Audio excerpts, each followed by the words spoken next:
start this topic. Okay? We're going to do a lot of examples, right?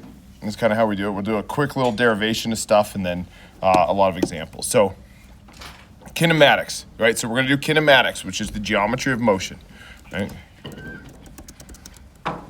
Right? And in fact, we've already done a lot of the geometry of motion, right? We already derived an equations that actually work for 3D stuff, right? So our equation of taking starting at a point and stepping to another point and stepping to another point, the same equations, okay? It's just now, it's just a little bit more complicated because we have more directions to deal with and more rotations, okay? Kinetics, right? We're only gonna do FMA, force, mass, acceleration. No work energy, no impulse momentum. Mainly just because we don't have time, right? Right? And so this is gonna have, right, we're gonna have 3 force equations and 3 giant moment equations. And probably they're very large moment equations, right? The biggest equations you've seen so far in your academic career. But the good news is it ends up being, we simplify it down quite a bit for a lot of the problems. A lot of the terms end up going to 0, okay? So we're gonna let math do the heavy lifting, okay? And we're gonna trust the process. You gotta trust the process. Otherwise you can't do these problems, okay? So to set it up here, we're gonna compare this 3D stuff to 2D to start out with. In 2D, velocity accelerations had 2 components. Yeah, 2 directions. Directions, right? X and Y.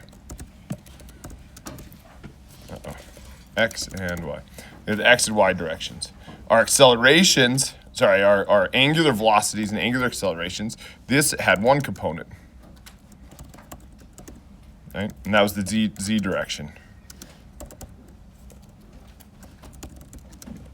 right? So it was flat on a plane. We only had X and Y, and all the rotations were about the Z, okay? And our moment of inertia, we had 1. We had 1 component.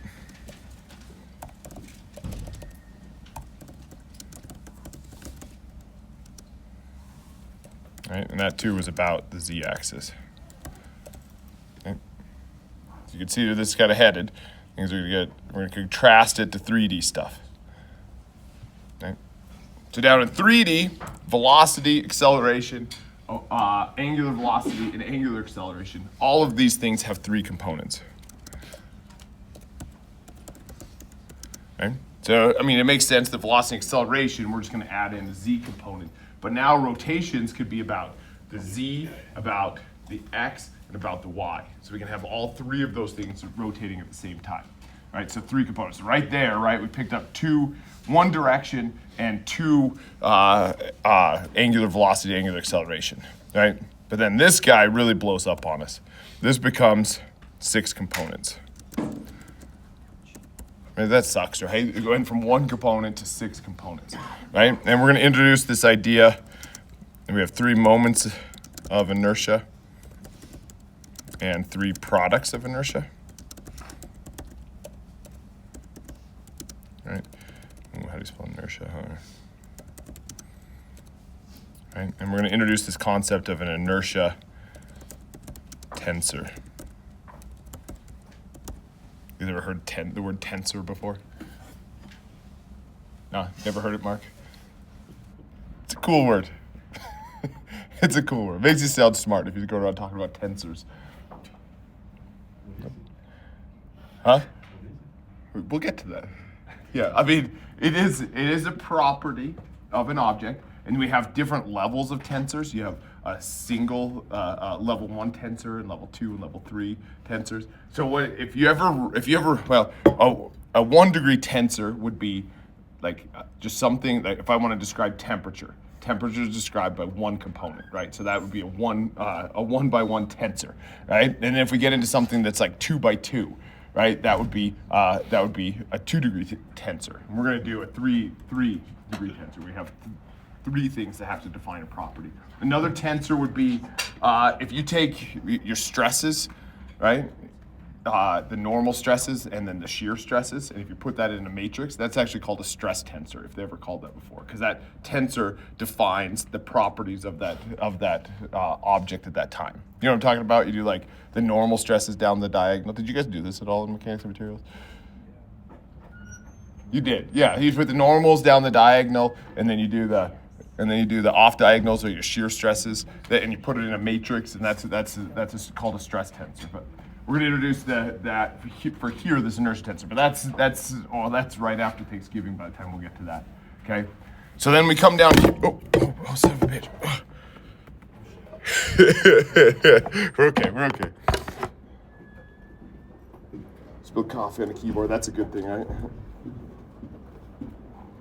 Give me a second.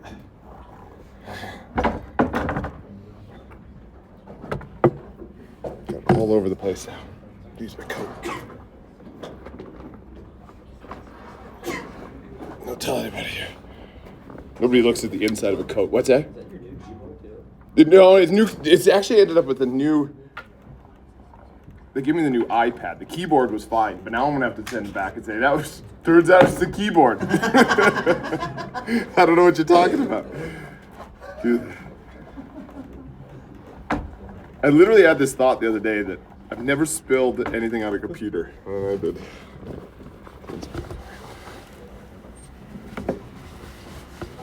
I just spilled coffee. All right, almost got it.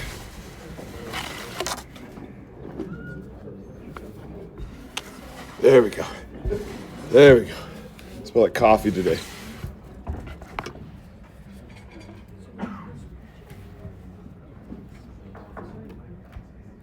Okay. Now I got it.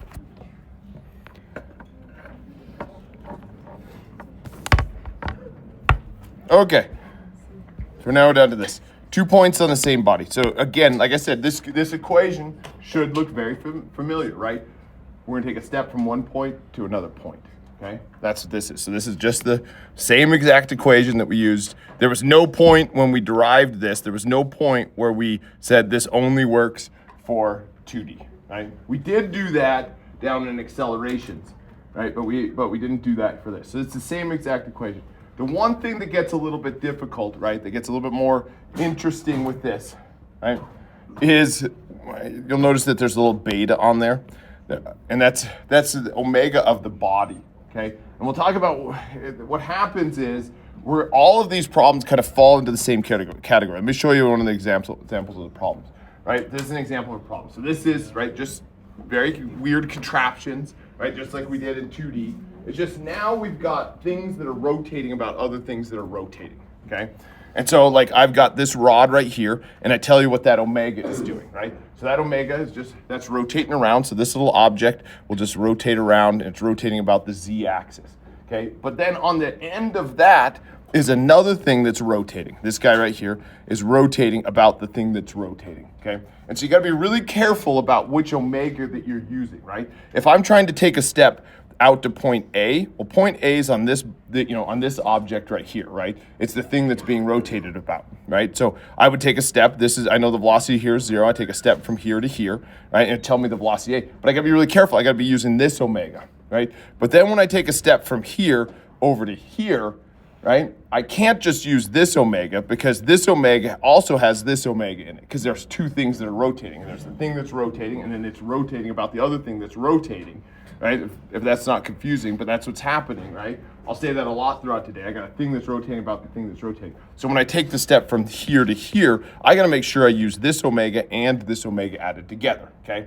And so to help with that process, and all the problems in the book usually involve either one thing that's just rotating or a thing that's rotating about something else that's rotating. So that's an example of one. Here's another one. Here's another one. Oh, nope, that's MATLAB code. Here's another one, right? This thing is a bar that's rotating, and then it's spinning around, but then on the end of it is this wheel, and that wheel is rotating about the end of the thing that's rotating, right? So there's two different omegas. So the way that I do this, and the way that I define it, it's similar to how the book is doing it. I always call this, I call the thing that's rotating about the thing that's rotating the body, right? Just to make sure it's differentiated. It has a couple different omegas in it. So I'll call this the body out here, and then this is going to be the secondary reference frame. So you have the body and the secondary reference frame, right? Up here in this other example, right, I would call this the body because it's the thing that's rotating about, the secondary reference frame, which is that guy right there. Okay, so we'll call that the secondary. So when we do this step right here, right, you gotta be a little careful about which omega you're using. If you're on the secondary reference frame, you just use the secondary reference omega. If you're on the thing that's rotating about the thing that's rotating, you need to make sure that you're using the one that has both of them in it. Okay, so you just gotta be really careful with that. But all of the problems in this book fall into the same category, where you have a thing rotating about a thing that's rotating,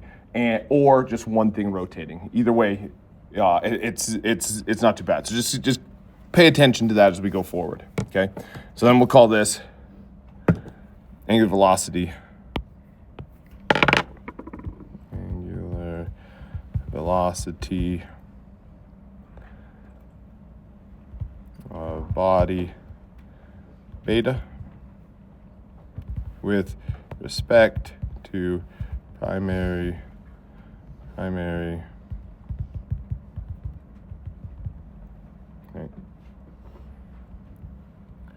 Body is the thing that is rotating about the thing that is rotating. Does that make a lot of sense? Right? The angular velocity of the big, right? And that's that, and I should say that's if you're on, right? If you're on that body.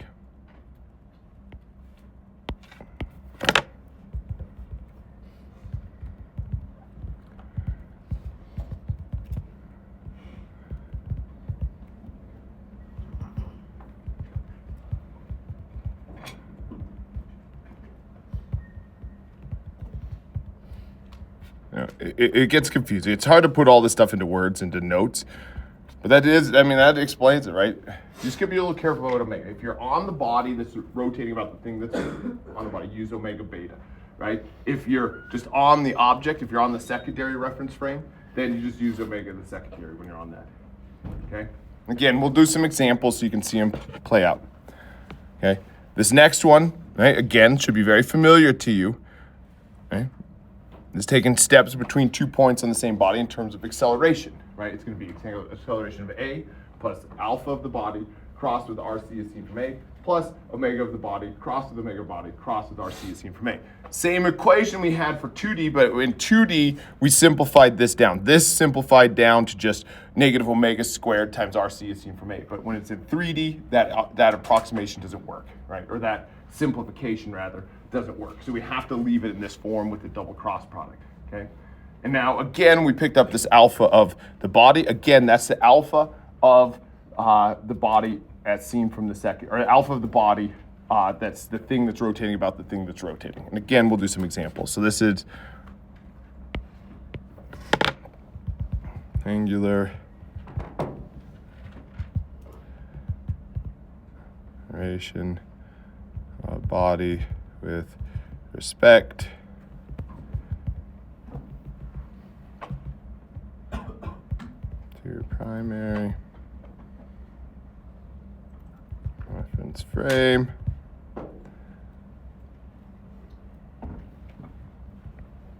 unless you're on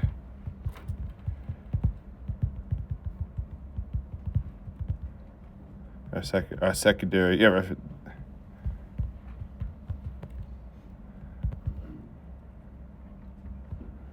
omega s. Right. Again, we'll do some examples, right? And the whole point of this is it's complicated by objects rotating about other objects that are rotating.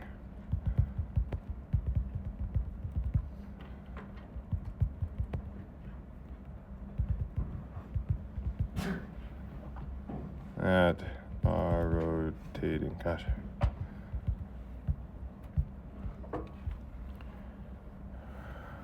Okay, like what the hell's going on? Well, let's get down to it, okay? We haven't talked about where you get omega of beta and or alpha of beta, so let's do that, okay? So when we're in angular velocity, right? If I want omega of the body, right, I just take and I add on to it the omega of the body as seen from the secondary plus omega of the secondary, which makes sense. If I come down to here, if I want the total omega of this guy right here, if I want the total omega of this guy, I take this omega and I add on to it that omega. Makes sense, right? I take what the secondary reference frame is, and I add on to it what the omega of the body is in relative to the secondary. Okay, so that's what this omega 1 is relative to omega 2, right? And so you take the two and you add them together. That one makes sense. I want the total omega of this. I just add this guy plus this guy, and I get the whole omega. So that's what this one's telling us. So it doesn't matter about the direction of the omega? It absolutely does, but we'll get into that. Yeah. It absolutely does. Yep. Because that'll come in with the whole, cross products and all that stuff. Yep. So this one right here, this is omega of the body as seen from the secondary. Because they won't give you the total omega. They'll just give you how one is rotating relative to the other one. Okay, we call that omega of the body as seen from the secondary. This is omega relative in the book. Right? If you read the book, that'll be omega rel in the book. Okay, and this one here is omega of the secondary.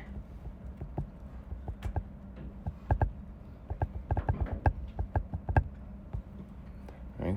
This is the thing that the other thing is rotating about.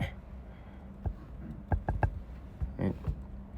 And again, this one up here, the thing that is rotating about the other thing. Okay, fair enough. Kind of make a little bit of sense. It makes sense just to add the two together. Okay, then we come down to angular acceleration. This is where weird stuff happens, right? To define if you have a thing that's rotating about a thing that's rotating, to define what that acceleration is, I do just like I did above. I take and I add on to it, right? The alpha. So if my object, if the secondary reference frame had an alpha and the body as seen from the secondary has an alpha, I just take and I add those two together, and that gives me alpha. But then this is the new thing. This is a weird thing. Right?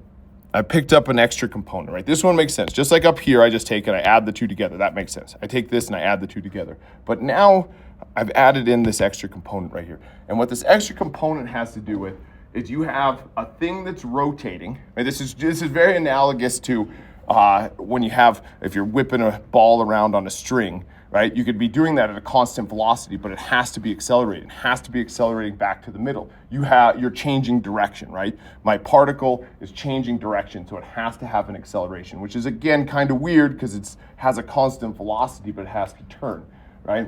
Same thing happens here. If you have something that's rotating, and then you change the direction in which it's rotating, there's got to be an acceleration, right? Just like when you have something at the velocity and you change direction, there has to be an acceleration. If I have something that's rotating and I just change the direction in which it's rotating, there's got to be an alpha. It changed somehow, right? That's this, right? This is actually why at the beginning of the semester when I got that wheel whipping and I hung it by one thing and it didn't fall down, it's because of this term right here. That term right there, that omega crossed with omega term, okay? To show you that, so you can feel it, I brought a little fidget spinner with me. I was gonna carry a wheel, but this doesn't hurt my street cred as much if I walk around with this in my pocket. If I walk around with the wheel, people immediately know that I'm not just one of you guys, okay? What I want you to do is you get it spinning, right? And then just kind of change the direction in which it's rotating, right? Actually, if you're just sitting in your chair, you all have spinning chairs. Just go like that, and then just go like this. And you'll feel an acceleration. And you actually can kind of see it in my hand. And see how my hand just kind of rotates back to the side? That's the omega cross with omega term, right?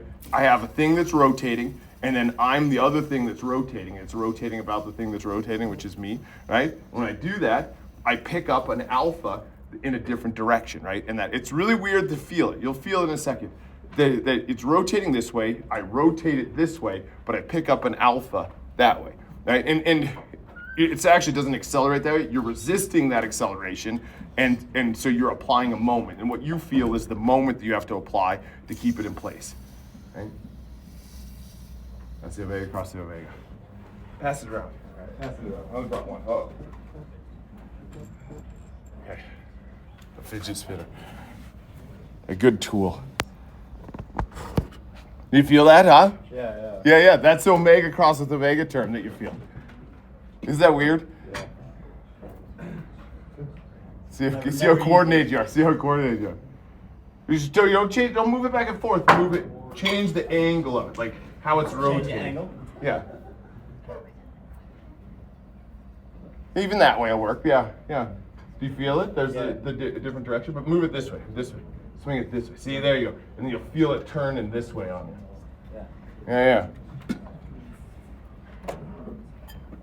That's the omega cross with the omega term. Okay? All right, let me go down to what else I want to say. All right, you only get that when you have a thing that's rotating about a thing that's rotating, right? If it was just rotating on its own, you wouldn't get that. But since you have a thing and it's just it's tied to changing the direction of the rotation, right? This is the angular acceleration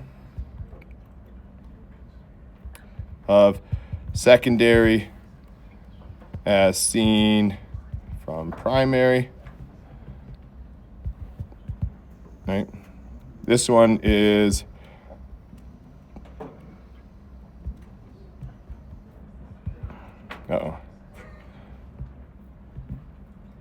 angular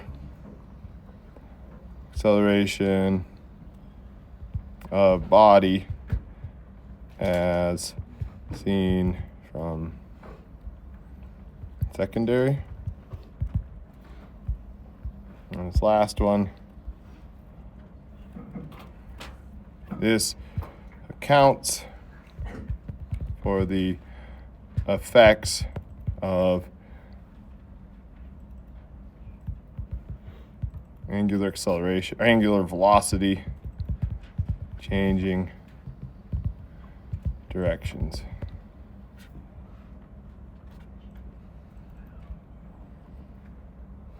It's very analogous to velocity changing directions. That's centripetal acceleration. If there's a change of direction, there has to be an acceleration. If there's going to be an acceleration in that direction, there has to be a moment that causes it. Mark.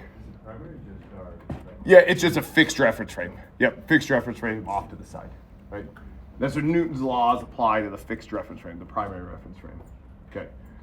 So again, it's a little confusing. Like, what the hell is happening here? We'll do an example, and hopefully you kind of see it all play out.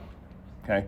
It just has to do with, again, all of these problems usually entail something that's rotating. I mean, I looked through the whole book. It's always something rotating about something that's rotating, or just one thing that's rotating.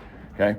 If you have just one thing that's rotating, right, it's pretty easy what omega and alpha you use, right? It's just the omega and alpha of that body, right? But if you have a thing that's rotating about a thing that's rotating, it gets a little bit more complicated because you pick up these extra terms. Okay, so let's do this one. I thought this was funny.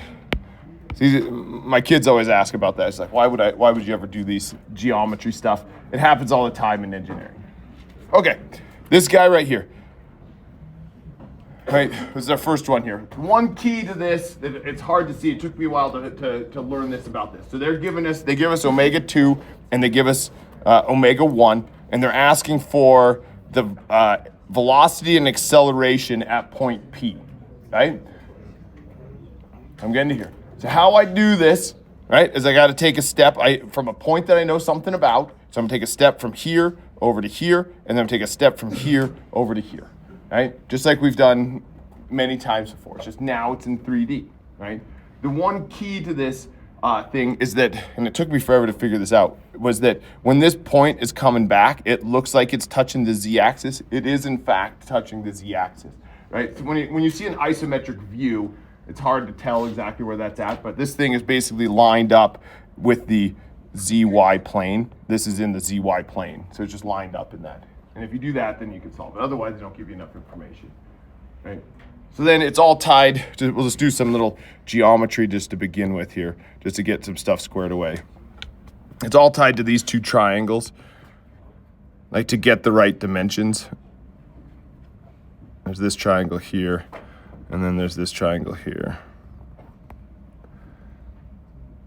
Right?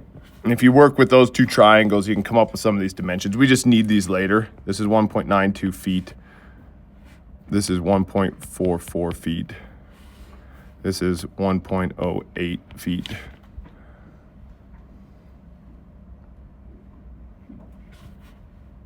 Okay. Oh, and then this angle here is 36.9 degrees. That's what that angle is. Just to kind of get, I mean, that's just geometry to get things started. They give you a lot of the information. It's just, I'm going to just jump to that. I don't want to spend time figuring out what those things are. Okay. So those are those. All right. So again, the way we do this, right, is I start walking around on this thing. Okay. One of the things I like to do when I first start solving these is identify, you know, the different objects. So I'm going to call it, this is what I'm calling the body. Right? And then this is what I'm going to call the secondary.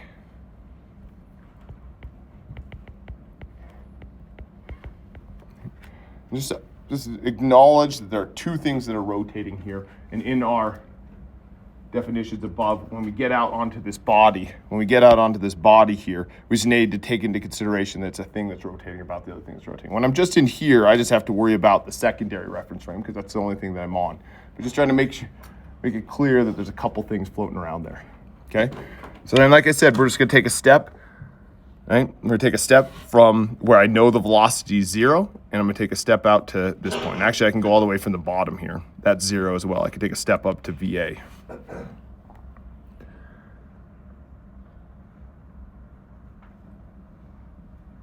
All right, so we'll do that. The velocity of A. Velocity of A is equal to the velocity of O plus omega. And then in this case, we'll call that omega 2, but it could be omega secondary. We call it omega secondary if you want to. Omega secondary crossed with, bless you, RA, this seen from O. We just take a step right out to that location, right? And if I'm on the secondary reference frame, I use, right? I don't have to worry about the omega of the body at this point because I'm not on the thing that's rotating about the thing that's rotating. I'm still on that bar, right? So the only one I need to deal with is omega 2, right? So when we come through this thing, and expand the velocity of point O is 0.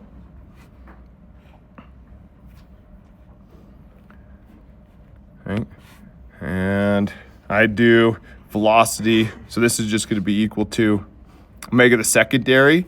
They tell us that omega 2, right? They tell us that omega 2 is 12 radians per second in the direction shown, and omega 1 is 20 radians per second in the direction shown, right? So then we still use the right-hand rule on this thing, right? So if I take my fingers, right, and I rotate them in the direction of omega 2, right? Omega 2 is pointed down, see?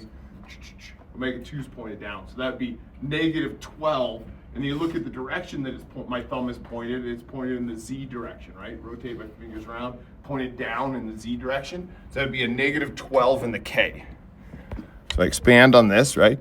This would be equal to negative 12 in the K direction. And I cross it with RA is seen from O. So again, I got to go RA is seen from O. That's this vector right here. So I'm going up 1.92 and over 1.44, right? And then you got to be careful here. 1.44, that direction is in the Y direction. That 1.44 is in the J direction. And then this direction is in the Z direction.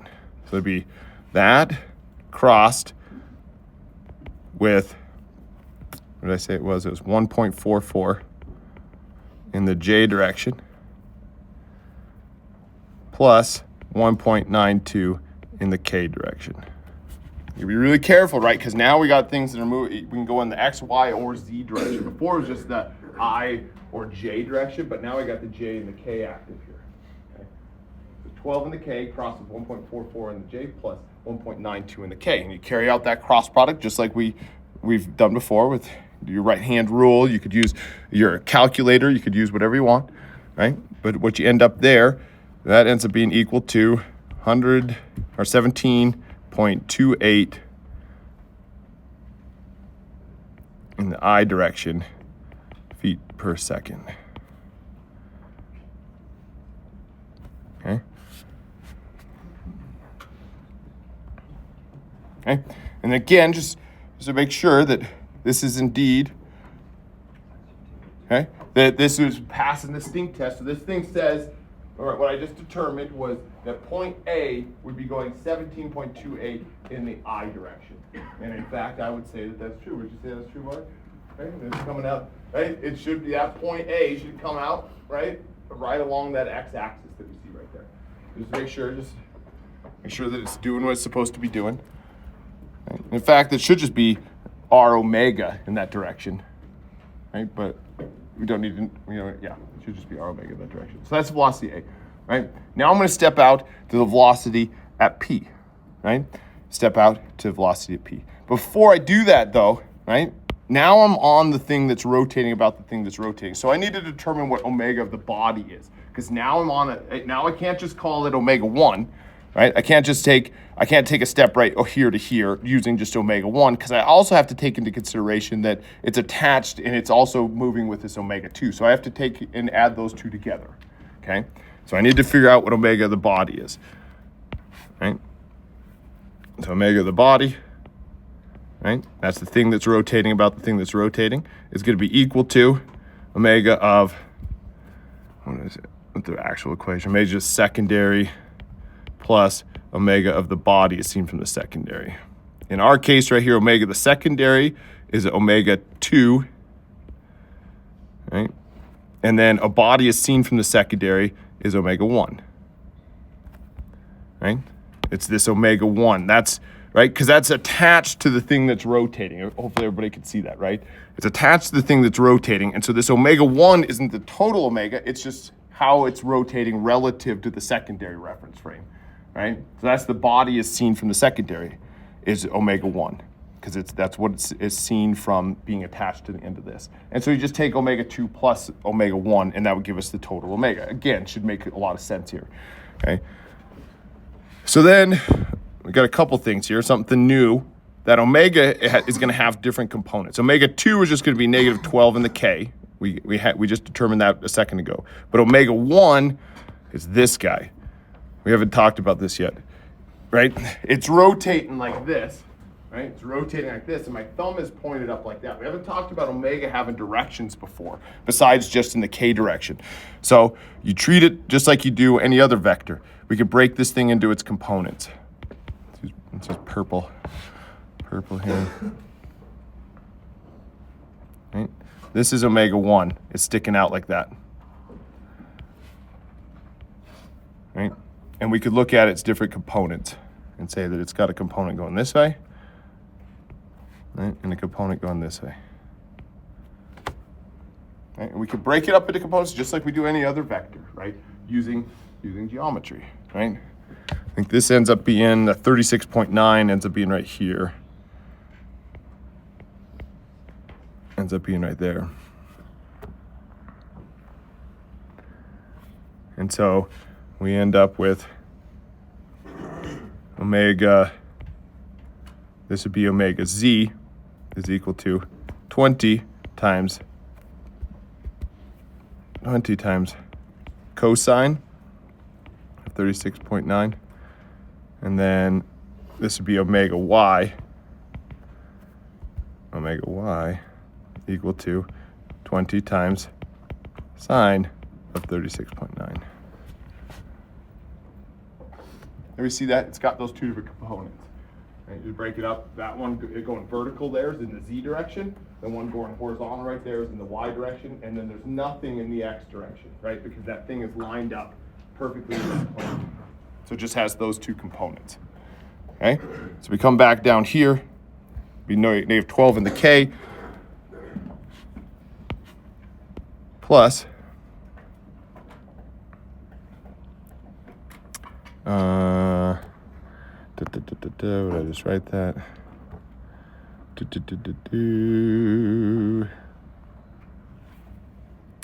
20 times sine of 36.9 in the j direction plus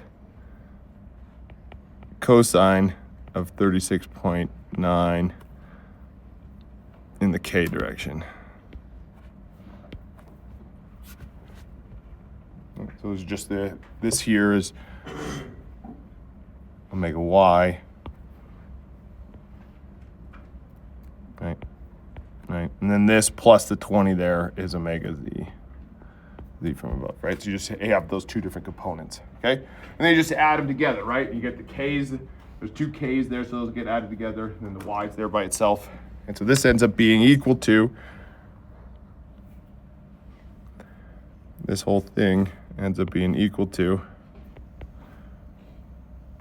12 in the j direction plus 4 in the k direction. That's omega body.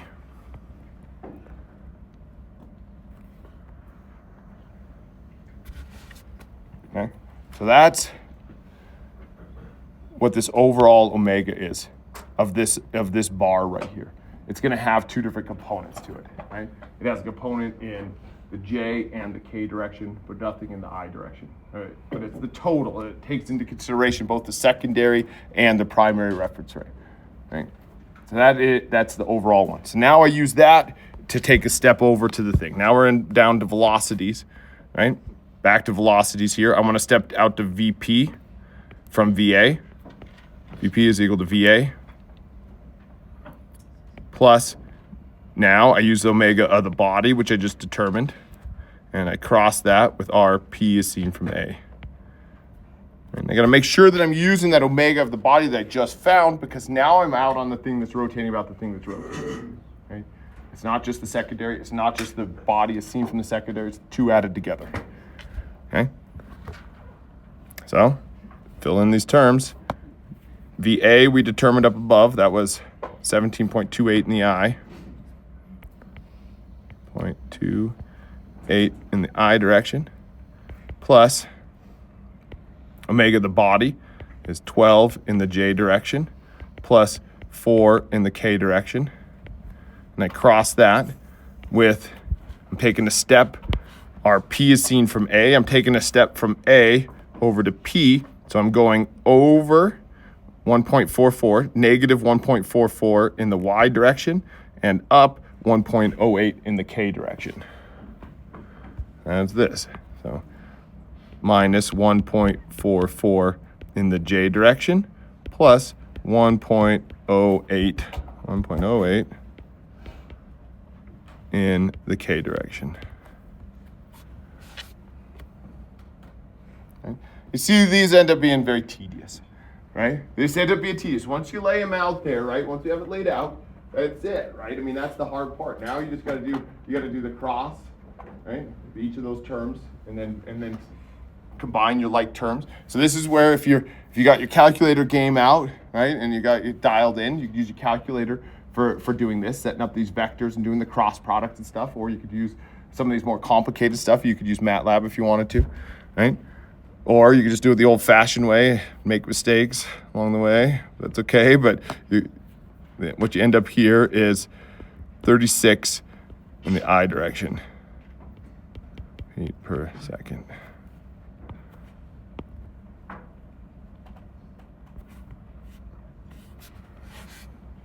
Right. You only end up with a component in the I direction. So then if we think back, or if we look up at this thing, and just say, does that make sense that there's only acceleration in the I direction, right? So at point P, again, it's lined up in that ZY plane, right? And if it's rotating, it absolutely should be in the X direction, right? And so it's rotating that way, and it's rotating that way. End up at 36 feet per second in the I direction. Okay, that's the velocities, right? Now we move on to the accelerations. What does it ask us for? It asks us for, oh, we got 10 minutes. The velocity at the end of point P and the acceleration at the end of point P, okay? So same idea, I'm gonna take a step, I'm gonna start at O, and I'm gonna take a step over to A, and then once I get the acceleration of point A, I'm gonna take a step out to P, right? Let's start that process.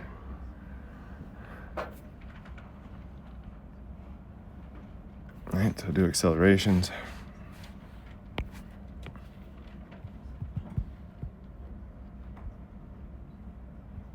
And this component of the problem.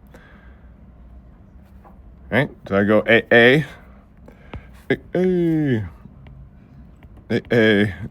is AO plus alpha of 2, alpha 2, crossed with RA is seen from O, plus omega 2, crossed with omega 2,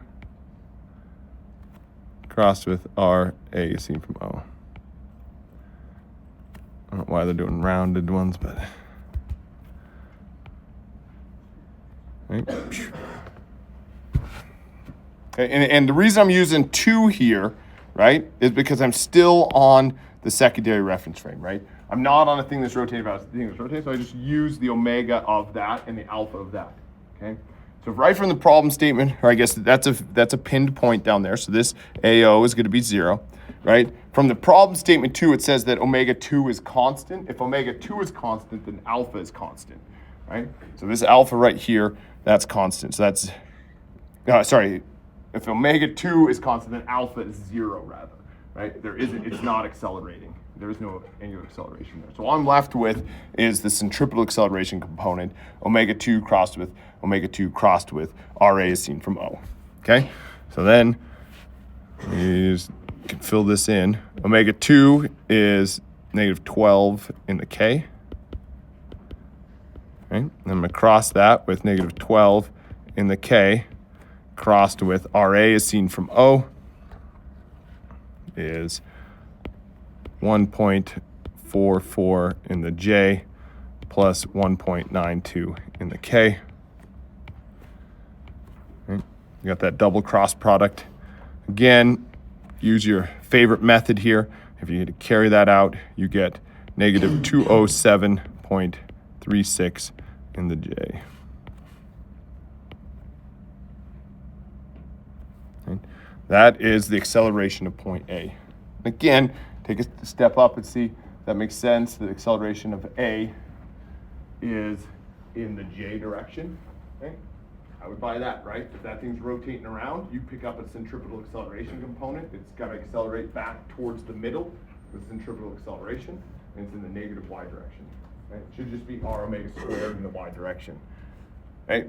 And whether or not you see that, that's okay. As long as you trust this process, you can get there, right? You could, some people could do it and go, oh yeah, there's just going to be, that thing's rotating. It's going to be a centripetal acceleration back in the y direction. It's just going to be r omega squared, and that, great. If you see that, right, go that way. I wouldn't do it that way though, because I think you're going to make some mistakes along the way. Just stick to this plan, work your way around, and you're going to be okay. All right. I got 207.3 in the J. So that is AA. Now I got to take a step from A, right, out to P.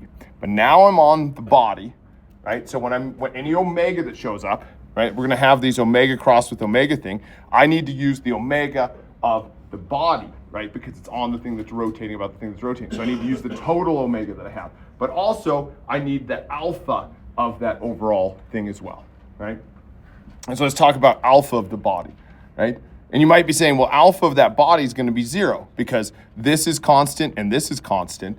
Great, it's going to be 0. Nope, there's that thing that you were supposed to be feeling with the fidget spinner. There's that acceleration component. Even though this is constant and this is constant, you still pick up an alpha because there's a change in direction, okay? And so let's do that. Alpha of the body, we need that. Alpha of the body. Right? That's going to be alpha of the secondary plus alpha of the body is seen from the secondary plus omega of, make sure I do this right, secondary crossed with, make sure I get that, secondary crossed with omega body as seen from the secondary. Right?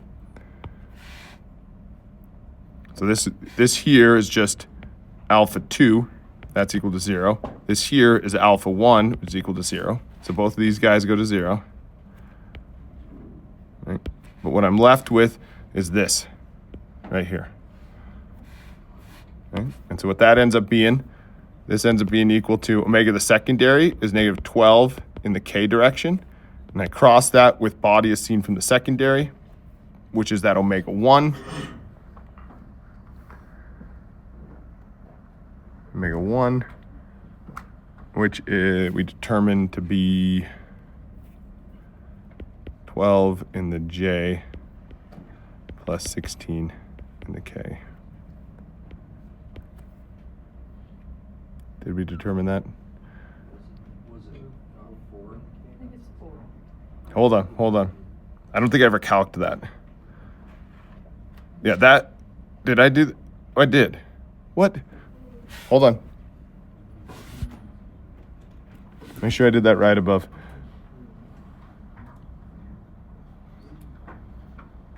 Oh, yeah, no, okay. Yeah, you're right, okay. Right, that the 4 and the k is the omega of the body. I just want the body as seen from the secondary. That's this component, right?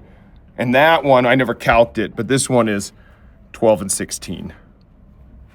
We can do that right here if we want. This is 12 and this is 16.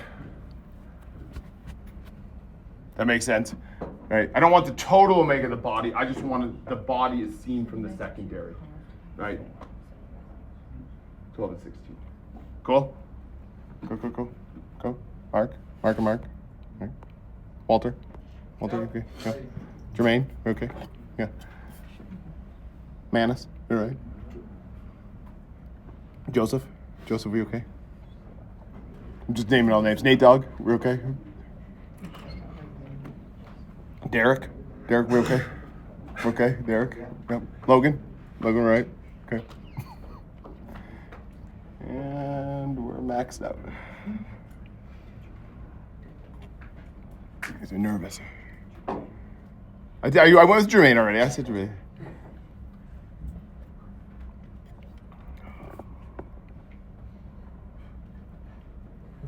Fuck. Okay. All right. Man, isn't that 6 lectures left, and I got like 6 names down. Okay. All right. So if we carried this out again, let me just show you what this alpha, the beta is. Then we'll. This ends up being equal to. Let's see, the alpha beta. It's 144.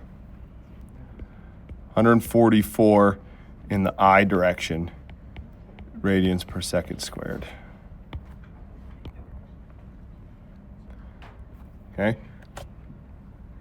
So what that's telling me, though, right? This is this weird thing that I have a constant omega and a constant omega, but even despite I have that constant omega, I have an alpha, right? And the alpha comes from the thing that's rotated. That's what you're feeling when you're passing it, when you pass that thing around. I kept hearing that noise, and I thought somebody was snoring, but it was just you guys running the spinner. I thought, I was like, wow, somebody's in a deep sleep right now, because it was just like, it was rhythmic with it. Okay, and then, so then you pick up that. So this is telling us that we pick up, we're rotating about the z and the y axis, and the z axis, right? That's how we're rotating. But we're picking up an angular acceleration about the x axis, right? So this is like a lifting up.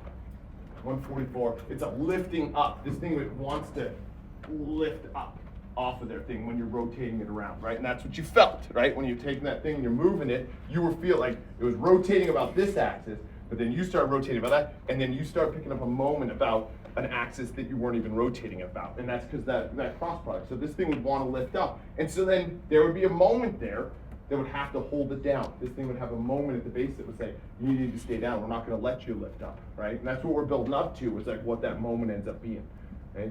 Super weird that you pick up something like that. That's just not intuitive at all to me, right? I played with it a little bit, like where this comes from. why that is a thing. And I think I got it. I kind of got it. I kind of have it, right? Right? You believe me either way, right? You think you have to like break that wheel up into like little particles. And you think about it like as that particle's traveling that direction, and when you change the direction of it, you're trying to make it turn this direction, right? If you think about a particle, that's really easy because I pull on it, right? Like I'd have to pull on a string, like I'm whipping a ball around a string. If it's going this way and I'm trying to rotate it around this way, I'm trying to change its direction. So I would have to pull on it, right? To make it go that direction. So I kind of want to tip over. But then on the bottom, it's different because it was traveling that way, right? The top's traveling this way, the bottom's traveling that way, right? So the bottom's traveling that way, and I'm trying to change its direction like this. I would end up having to like push on it to get it to do that. And so then you have this top and bottom, you know, push and pull because the one's going that way and one's going this way, and so you get this weird push and pull. And the things that are going this direction doesn't matter because all I'm doing is changing them this way. I'm not changing the direction that it's going in. So those ones going that way don't do anything. It's just these ones. And so you pick up this. It doesn't make sense, does it? But I think it makes sense kind of to me. It's like, okay, I kind of physically understand what's happening with that. But really all it is you have something that's rotating, you've changed the direction that's rotating, you pick up an alpha, right? So now we're almost to the point, now once I know what that alpha is, now I take a step from here over to here. And we'll do that next Monday, right? We'll do that next Monday after you do your last exam. So cool beans. All right, break.